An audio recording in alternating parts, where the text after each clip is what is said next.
Memandangkan ekonomi semakin menaik, kos sara hidup menaik, apa lagi bab minyak menaik, semua transportation semua menaik. Tapi kamu jangan risau, kami Asia Aida Sdn Bhd pembekal prefab nombor 1 di Malaysia tetap bagi percuma untuk kamu. Percuma apa tu? Pada kamu peminat yang ingin buat rumah, chalet, homestay, kamu buat secara cepat, hanya makan beberapa hari saja, 3 hari boleh siap. Contoh seperti ni, kamu boleh tengok. Okay, ini adalah salah satu office yang kita buat. Kita ada pelbagai-bagai contoh. Kita ada expandable, okay, kita ada pitch roof, serba moden, serba premium, macam-macam kamu boleh buat. Kita ada detachable, contoh seperti begini. Kamu buat rooftop di atas pun boleh, tiada masalah. Okay, ini adalah salah satu contoh, iaitu detachable. Okay, satu unit ni bersaikan 10x20 bersamaan dengan 200 square feet.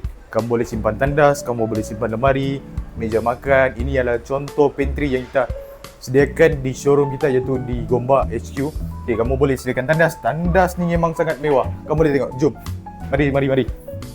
Kita siapkan dengan sekali tap tandas, sinki, shower untuk mandi, siap ada sekali langsir lagi. Cantik. Memang cantik.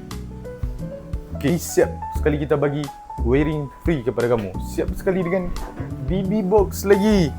Boleh tengok juga, kita telah dapat award Company of the Year Award 2025 tahun lalu. Okay, ini contoh, iaitu expandable. Ini boleh siap dalam masa 4 hari saja. Kamu jangan risau. Okay, dalam ni kamu, jom bagi tengok. Okay, ni dalam dia siap dengan wiring, siap dengan 1 bilik, 2 bilik. Kalau mau jadikan sebagai pejabat yang paling cepat, paling laju di muka bumi ni, kamu boleh buat begini. So ni tempat pejabat, ni office dalam. Paling penting pejabat adalah tandas. Kamu boleh tengok tandas dia macam mana. Tengok tandas dia, serba lengkap kita bagi. Ni kalau kamu beli, kita ready stock sekarang di Semenanjung.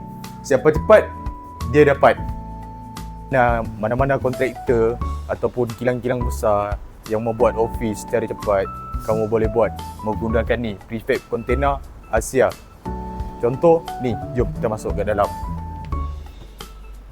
Okay, saiz yang sama 10x20 bersamaan dengan 200 square feet. Kamu boleh letak satu table, 2, 3, boleh letak almari, boleh letak aircon, macam-macam kamu boleh buat.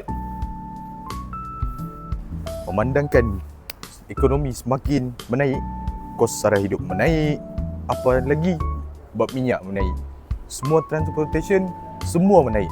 Tapi kamu jangan risau, kami Asia Aida Sdn Bhd pembekal prefab nombor 1 di Malaysia tetap bagi percuma untuk kamu. Percuma apa tu? Kita bagi siap free pengantaran seluruh Malaysia, free pemasangan di seluruh Malaysia termasuk Sabah. Yang pedalaman pun kita boleh bagi secara percuma dengan harga yang asal. Tetap kita bagi 4 benda yang percuma ni, iaitu free pengantaran, free pemasangan, free wiring, free kita bagi lantai vinyl floor. Tapi yang special, pada tanggal 18, 19 bulan ini kita ada buat open house. So mana yang jauh-jauh, mana yang dekat-dekat, yang dekat mari dapat, yang jauh mari dekat. Kita ada buat jamuan makan-makan, kita ada bagi sesi untuk pertunjukan. Kita punya prefab container kepada kamu, siap kita bagi harga yang sangat promosi. Walaupun ekonomi menaik, tapi kita tetap bagi harga yang pokoknya harga special lah. Siap kita bagi dengan ample lagi, dengan satu unit pembelian. Okay, jemput datang beramai-ramai di 2 lokasi, iaitu di Jalan Desa Minang, Greenwood Gombak, dan juga Jalan Lok Kawi Point, Papar Lama. Jumpa anda di sana. Jemput datang beramai-ramai. Selamat Hari Raya.